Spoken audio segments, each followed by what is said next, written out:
picture. That's a great picture. And there were a lot of people there that night.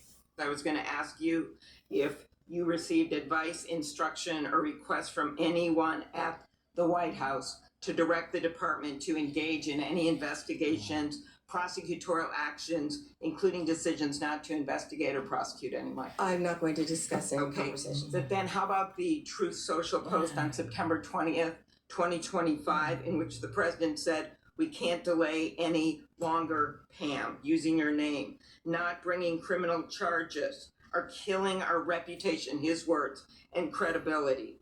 And then goes on to tell you to prosecute a member of this committee, to prosecute the Attorney General of New York, and to prosecute James Comey. Do you consider that a directive to the Justice Department? Senator Klobuchar, President Trump is the most transparent president in American history. Bonnie is in that post to do one thing and one thing only, whatever Trump wants her to do.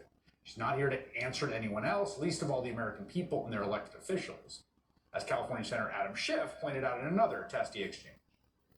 So these are just some of the questions you refused to answer, or have answered with personal attacks on members of this committee. You were asked whether you consulted with career ethics lawyers, as you promised you would do during your nomination hearing, when you approved the president receiving a $400 million gift from the Qataris. You refused to answer that question. You were asked who or what role you may have played, or who played the role in asking that Trump's name be flagged in any of the Epstein documents gathered by the FBI. You refused to answer that question. You were asked whether Holman kept the $50,000 bribe money. You refused to answer that question. You were asked whether Holman paid taxes on the $50,000 bribe money. You refused to answer that question. You were asked, how are military strikes on these boats in the Caribbean legal? And you refused to even answer that question. You were asked, excuse me. One point of fact, Adam Schiff